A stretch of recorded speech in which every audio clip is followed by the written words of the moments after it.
എൻ്റെ ഒരു night study വ്ലോഗാണ് ഇന്നത്തെ വീഡിയോയിൽ. അപ്പോൾ നമുക്ക് നേരെ വീഡിയോയിലോട്ട് പോകാം. അപ്പോൾ എക്സാമിന് 2 ദിവസം കൂടെ അല്ലേ ഉള്ളൂ. നമുക്കിനി എങ്ങനെ എഫക്റ്റീവായിട്ട് പെട്ടെന്ന് പഠിച്ചു തീരാം, അങ്ങനെയൊക്കെ കൂടെ. പിന്നെ എനിക്ക് രാത്രി ഇരിക്കുന്നതാണ് കൂടുതൽ ഇഷ്ടം. കാര്യം എന്താണെന്ന് വെച്ചാൽ രാവിലെ ഇരുന്ന് കഴിഞ്ഞാൽ എനിക്ക് പെട്ടെന്ന് എഴുന്നേക്കാൻ പറ്റില്ല. അലാറം കേട്ട് കഴിഞ്ഞാൽ എനിക്ക് എഴുന്നേക്കാൻ പറ്റത്തില്ല. ഞാൻ പിന്നെ അലാറം ഓഫ് ചെയ്ത് അവിടെ കിടക്കും. ഇനി എന്ത് കാര്യം ഉണ്ടെങ്കിലും എനിക്ക് അങ്ങനെയാണ്. അപ്പം എന്നെപ്പോലുള്ള ആൾക്കാരൊക്കെ ഉണ്ടാവുമല്ലോ അല്ലേ. എനിക്ക് രാത്രി ഇരിക്കാൻ ഇഷ്ടമുണ്ടായിട്ടല്ല, പക്ഷെ പഠിച്ചു തീരാത്തത് കൊണ്ട് ഇരുന്നതാണ്. അപ്പോൾ നമ്മൾ ഫസ്റ്റ് പഠിക്കാൻ തുടങ്ങുമ്പോഴേ ശ്രദ്ധിക്കേണ്ടതെന്ന് വെച്ചാൽ രാത്രി നമ്മളിരിക്കുമ്പോൾ നമുക്ക് ഭയങ്കര ടഫായിട്ടുള്ള വിഷയങ്ങളൊന്നും ആ സമയത്ത് എടുക്കരുത്. കാര്യം എന്താണെന്ന് വെച്ചാൽ നമ്മൾ മെൻ്റലി നമ്മൾ ഭയങ്കര എന്താണ് ഒരു ബുദ്ധിമുട്ടായിട്ടുള്ളൊരു സമയമായിരിക്കും. മനസ്സിലായില്ലേ? അപ്പം ബുദ്ധിമുട്ടായിട്ടുള്ളതല്ല, പിന്നെ നമുക്ക് ഭയങ്കര ഒരു സ്ട്രെസ്സായിട്ടുള്ള സമയമായിരിക്കും ആ സമയത്ത്. അപ്പോൾ നമ്മളെല്ലാം പഠിച്ച് നമ്മുടെ തലച്ചോറ് ഭയങ്കരമായിട്ട് ക്ഷീണിച്ചിരിക്കുന്ന സമയമായിരിക്കും. അപ്പോൾ രാത്രി എന്താണെന്ന് വെച്ചാൽ നമ്മൾ ഒരുപാട് ഇതുള്ള വിഷയങ്ങളൊന്നും എടുക്കരുത്. ഇപ്പോൾ മക്കൾക്ക് ഫുഡൊക്കെ കൊടുത്തു കഴിഞ്ഞിട്ട് പിന്നെ ഞാൻ നേരെ പഠിക്കാനായിട്ടിരുന്നെന്ന് വെച്ചാൽ കുറച്ച് ഭാഗങ്ങളൂടെ എനിക്ക് തീരാനുണ്ടായിരുന്നു. അതായത് നമ്മുടെ പിന്നെ ഇന്ത്യൻ കോൺസ്റ്റിറ്റ്യൂഷൻ്റെ അത് എത്ര പഠിച്ചാലും എനിക്ക് തലയിൽ കയറത്തില്ല. അപ്പോൾ അങ്ങനെയുള്ള കുറച്ച് ഭാഗങ്ങളൊക്കെ എനിക്ക് തീരാനുണ്ടായിരുന്നു. അപ്പോൾ അതൊക്കെ പഠിച്ചുകൊണ്ടിരിക്കുകയായിരുന്നു. പിന്നെ മറ്റൊരു കാര്യം എന്താണെന്ന് വെച്ചാൽ നമ്മൾ രാത്രി പഠിക്കുമ്പോൾ എന്ന് വെച്ചാൽ നമുക്ക് ഇഷ്ടമുള്ള സാധനങ്ങൾ, ഇഷ്ടമുള്ള ഫുഡ്, എന്തെങ്കിലും ചെറിയ എന്തെങ്കിലും ഫുഡ് നമ്മുടെ അടുത്ത് വെച്ചുകൊണ്ടിരുന്ന് പഠിക്കാനായിട്ട് ശ്രമിക്കുക. അതായത് എന്തെങ്കിലും വല്ല വറുത്ത സാധനങ്ങളൊന്നും അല്ലാതെ നട്ട്സോ അങ്ങനെ എന്തെങ്കിലുമൊക്കെ നമ്മുടെ അടുത്ത് വെച്ചിരുന്ന് അതൊക്കെ കുറച്ച് കഴിച്ചുകൊണ്ടിരുന്ന് പഠിക്കുന്നതായിരിക്കും നല്ലത്. പിന്നെ കുറച്ച് വെള്ളമൊക്കെ അടുത്ത് വെച്ചുകൊണ്ടിരിക്കുക. പിന്നെ അല്ലെങ്കിൽ കട്ടൻ ചായയോ എന്തെങ്കിലും ഉണ്ടാക്കി കുടിക്കുക. അപ്പോൾ നമുക്ക് എന്താണ് കുറച്ചുകൂടെ ഒരു എനർജി കിട്ടും. അല്ലെങ്കിൽ നമുക്ക് ഭയങ്കര ബുദ്ധിമുട്ടായിരിക്കും രാത്രിയിൽ പഠിക്കുന്നത്. അപ്പോൾ മക്കൾക്ക് ഫുഡൊക്കെ കൊടുത്തു കഴിഞ്ഞ് ഞാനും ഫുഡ് കഴിച്ചിട്ടാണ് പഠിക്കാനൊക്കെ ഇരിക്കുന്നത്. ശരിക്കും എന്താണെന്ന് വെച്ചാൽ ഈ രാത്രി എനിക്ക് ഇരിക്കുമ്പോൾ കുറേ നേരം ഇരുന്ന് കഴിയുമ്പോൾ നമുക്ക് എന്തെങ്കിലും അങ്ങനെയൊക്കെ ഒരു കാര്യമുണ്ട്. എന്തെങ്കിലും സൗണ്ട് കേട്ടാലൊക്കെ നമുക്ക് പേടിയാണ്. അപ്പോൾ എല്ലാവരും ഉറങ്ങി കഴിയല്ലോ, നമ്മൾ മാത്രമേ കാണത്തുള്ളൂ.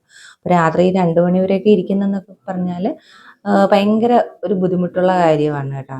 മറ്റൊന്നും കൊണ്ടല്ല, നമുക്ക് ഭയങ്കര ഒരു ടെൻഷൻ ഫ്രീ ആയിട്ടൊന്നും ഇരിക്കാൻ പറ്റത്തില്ല നമുക്ക്. പിന്നെ എന്താണ്, എന്തെങ്കിലും ചെറിയ സൗണ്ട് കേട്ടാൽ നമുക്ക് ഭയങ്കരമായിട്ട് പേടി തോന്നും. പിന്നെ പഠിച്ചുകൊണ്ടൊക്കെ ഇരിക്കുമ്പോൾ നമുക്ക് അത്രയും ഒരു ഇത് തോന്നത്തില്ല. അപ്പോൾ അങ്ങനെ ഞാൻ കുറേ പഠിച്ചു കഴിഞ്ഞപ്പോൾ പിന്നെ എനിക്ക് എന്താണ് ഇനിയിപ്പോൾ നാളത്തേക്കുള്ള കാര്യങ്ങളൊക്കെ ചെയ്യണമല്ലോ. പക്ഷെ എന്നാലും മനസ്സിൽ മൊത്തം ടെൻഷനായി. നമ്മൾ ഇത് പഠിച്ചോ അത് പഠിച്ചോ. ശരിക്കും ഞാനൊരു 12:30 വരെയൊക്കെ ഇരിക്കാനായിട്ട് നോക്കത്തുള്ളേ. പക്ഷെ എന്താണ്, പെട്ടെന്നൊക്കെ കുറേ നേരം കഴിയുമ്പോൾ എനിക്ക് തോന്നും, അയ്യോ അത് പഠിച്ചോ ഇത് പഠിച്ചോ, ഇനി കുറച്ച് ദിവസം കൂടെ, പിന്നെ 2-3 ദിവസം കൂടെ അല്ലേ ഉള്ളൂ, അല്ലെങ്കിൽ കുറച്ച് ദിവസം കൂടെ അല്ലേ ഉള്ളൂ. അപ്പോൾ എൻ്റെ മനസ്സിൽ അങ്ങനത്തെയൊക്കെ ഒരു ടെൻഷൻ ഉണ്ടാവും. കുറച്ച് ദിവസം കൂടെ അല്ലേ ഉള്ളൂ എക്സാമിന്, അപ്പോൾ അത് പഠിച്ചോ ഇത് പഠിച്ചോ അങ്ങനെയൊക്കെയുള്ള കുറേ ടെൻഷൻ ഉണ്ടാവും. അപ്പോൾ അങ്ങനെയൊക്കെയാണ്. പിന്നെ ഞാൻ ഓർക്കും അങ്ങനെ കുറച്ച് നേരം കൊണ്ടിരിക്കാം. പക്ഷേ അങ്ങനെ അത് ബോധപൂർവ്വം ഇരിക്കുന്നതല്ല, ഞാൻ അങ്ങനെ ആയിപ്പോകുന്നതാണ്. 2-2:30 അതൊക്കെയാണ് ശരിക്കും ടൈം. കാര്യം ഞാൻ എൻ്റെ മനസ്സിലോർക്കുന്ന ഒരു 12 മണി വരെ പഠിക്കാം, എന്നിട്ട് നാളെ രാവിലെ എഴുന്നേൽക്കാം. പക്ഷേ ഇതൊന്നും നടക്കത്തില്ല. കാര്യം എന്താണെന്ന് വെച്ചാൽ പഠിച്ചു തീരത്തില്ല. അത് തന്നെയാണ് പ്രധാന കാര്യം. പിന്നെന്താണ്, ഞാൻ രാത്രിയൊക്കെ ആകുമ്പോൾ നമ്മൾ വേറെ നമുക്ക് ബുദ്ധിമുട്ടുകളൊന്നും ഉണ്ടാകത്തില്ല. നമുക്ക് പ്രത്യേകിച്ച് വേറെ അസൗകര്യങ്ങൾ, വേറെ നമ്മുടെ ജോലി ഒക്കെ തീർന്നു കാണും. അതാണ് അതിൻ്റെ ഏറ്റവും വലിയ ഗുണം. നമ്മുടെ എല്ലാ ജോലികളും തീർത്ത് നമുക്ക് സമാധാനമായിട്ടിരിക്കാൻ പറ്റും. അങ്ങനെ ഒരു കാര്യമുണ്ട്. നമ്മുടെ എല്ലാ ജോലികളും നന്നായിട്ട് തീർത്തിട്ട് നമുക്ക് സമാധാനത്തോടെ ഇരിക്കാം. അപ്പോൾ അങ്ങനെയൊക്കെ കുറച്ച് കാര്യങ്ങളുണ്ട് നമ്മൾ പഠിക്കാനിരിക്കുമ്പോൾ.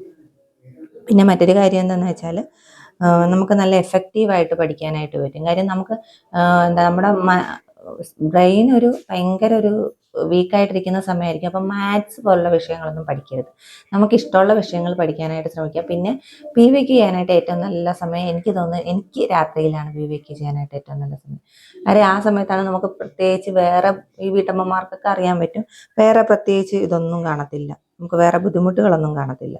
ആ സമയത്ത് നമുക്ക് ഇരുന്നിട്ട് നന്നായിട്ട് എന്തെങ്കിലുമൊക്കെ ചെയ്തും പഠിച്ചും ഒക്കെ അങ്ങനെയൊക്കെ പറ്റും. അപ്പോൾ അങ്ങനെയൊക്കെ കുറച്ച് കാര്യങ്ങളുണ്ട്. പിന്നെ മറ്റെന്താണെന്ന് വെച്ചാൽ നമുക്ക് പിന്നെ നാളത്തേക്കെന്ന് വെച്ചാൽ കുറേ നേരം കഴിയുമ്പോൾ നമുക്ക് തോന്നും, അയ്യോ എനിക്ക് കിടക്കണമല്ലോ, അങ്ങനെയൊക്കെ ഒന്ന് തോന്നും. പക്ഷേ എന്താണ്, നമുക്ക് എഫക്റ്റീവായിട്ട് പഠിക്കണമെങ്കിൽ നമുക്ക് ഈ സമയം നന്നായിട്ട് നല്ലൊരു മെത്തേഡായിട്ട് യൂസ് ചെയ്യാം. എന്നുവെച്ചാൽ നമുക്ക് എന്താണ് ആദ്യം തന്നെ നമ്മൾ ഒരു ഹിസ്റ്ററി നമുക്ക് ഇഷ്ടമുള്ള വിഷയങ്ങളിൽ തുടങ്ങുക. പിന്നെ ഭയങ്കരമായിട്ട് നമ്മൾ ബോറടിക്കുമ്പോൾ PYQ ഒക്കെ ചെയ്ത് നോക്കുക. അപ്പോൾ അങ്ങനെയൊക്കെ ചെയ്ത് നോക്കിയാൽ നമുക്ക് കുറച്ചുകൂടെ ഒരു നല്ല ഇതായിട്ടൊക്കെ ഒരു എഫക്റ്റീവായിട്ടൊക്കെ നമുക്ക് പഠിക്കാനായിട്ട് സാധിക്കും. അപ്പോൾ അങ്ങനെയൊക്കെയാണ് കാര്യങ്ങൾ. പിന്നെ ഇത് ഞങ്ങളുടെ വീട്ടിലുണ്ടാക്കിയ ചോക്ലേറ്റാണ്. ഞങ്ങൾ കൊക്കോയിൽ നിന്നൊക്കെ ചോക്ലേറ്റ് ഉണ്ടാക്കും. ഞങ്ങളുടെ വീട്ടിൽ കൊക്കോ ഉണ്ട്. അപ്പോൾ അതിൽ നിന്നൊക്കെ എടുത്ത ചോക്ലേറ്റാണ് ഇത്. അപ്പോൾ ഇതിൻ്റെ ഇടയ്ക്ക് പറയുന്നതെന്ന് വെച്ചാൽ ഞാൻ ഇടയ്ക്ക് ഇത് പിന്നെ കുറച്ച് കൂടുതൽ ഉണ്ടാക്കിയപ്പോൾ ഇതിടയ്ക്ക് രാത്രിയൊക്കെ ഇരുന്ന് കഴിക്കും. ഈ ചോക്ലേറ്റ് കഴിച്ചാൽ നമ്മുടെ പിന്നെ തലച്ചോറ് പെട്ടെന്ന് നമുക്ക് എന്താണ് ഉറക്കം വരത്തില്ല, അതേപോലെ തന്നെ ഫ്രീ ആയിട്ടിരിക്കും, അങ്ങനെയൊക്കെ പറഞ്ഞ് കേട്ടിട്ടുണ്ട്. അപ്പോൾ ഞാൻ അതുകൊണ്ടാണ് ഇതിൻ്റെ കാര്യം ഞാൻ പറഞ്ഞത് കേട്ടോ. അപ്പോൾ നന്നായിട്ട് നമ്മൾ എന്താണെന്ന് വെച്ചാൽ വെള്ളം കുടിക്കുക, പിന്നെ എന്താണ് എന്തെങ്കിലും ചെറിയ സ്നാക്സ് കയ്യിൽ കരുതുക, അങ്ങനെയൊക്കെ. പിന്നെ എന്താണ് നമുക്ക് എന്താണ് ഭയങ്കര ടഫുള്ള വിഷയങ്ങൾ പഠിക്കാതിരിക്കുക, PYQ ചെയ്ത് നോക്കുക. പിന്നെ സിമ്പിളായിട്ടുള്ള വിഷയങ്ങൾ എന്തെങ്കിലുമൊക്കെ നമുക്ക് പഠിക്കാനായിട്ട് ശ്രമിക്കുക. അപ്പോൾ അങ്ങനെയൊക്കെ പഠിക്കുമ്പോൾ തന്നെ നമുക്ക് ഏകദേശം കവർ ചെയ്യാനായിട്ട് പറ്റും ഈ രാത്രിയിൽ എഫക്റ്റീവായിട്ട്. അല്ലെങ്കിൽ നമുക്ക് പെട്ടെന്ന് ഉറക്കം വരും, നമ്മൾ പെട്ടെന്ന് എന്താണ് ഉറങ്ങുകയും ചെയ്യും. അപ്പോൾ ഇന്ന് 2 മണിയായി ശരിക്കും കിടന്നപ്പോൾ. അപ്പോൾ ഇന്നത്തെ വീഡിയോ ഇത്രയേ ഉള്ളൂ. അപ്പോൾ ഇനി മറ്റൊരു വീഡിയോ ആയിട്ട് കാണാം. ഇഷ്ടപ്പെട്ടെങ്കിൽ സബ്സ്ക്രൈബ് ചെയ്യുക, ഷെയർ ചെയ്യുക. Thank you.